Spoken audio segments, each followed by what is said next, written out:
So my name is Alan King. I'm the Group Head for Global Consumer Prepaid Solutions for MasterCard.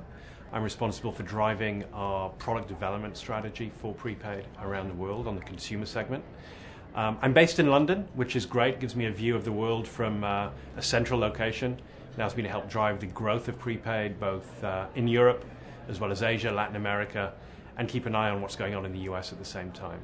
So financial inclusion is a very exciting area for prepaid, and we're seeing growth in that segment, certainly around the world in markets like Russia, India, China, and all over Latin America with an emphasis on Brazil. I think that's going to drive a growth in the market through a general purpose reloadable product that will take on different flavors depending on where that market is, and certainly it's going to help propel prepaid forward in those different countries. So what trends do I see in prepaid? There are probably three main trends that will certainly continue throughout this year and into next year and beyond. One is around travel.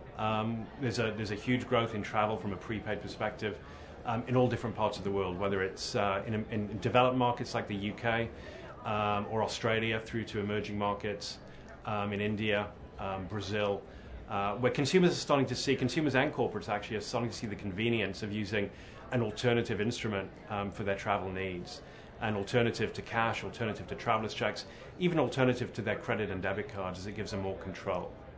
The second area is around government disbursements.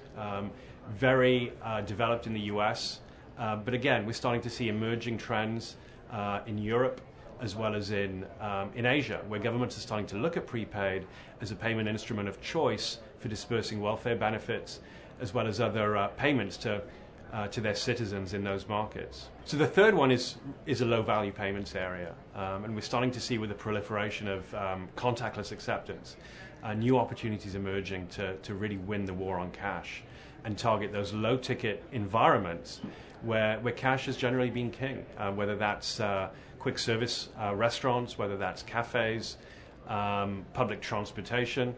There are many different opportunities, and prepaid is at the forefront of that as a innovative, as a multifunctional, and as a separate wallet from the cash and the credit cards and the debit cards that people carry in their wallets today.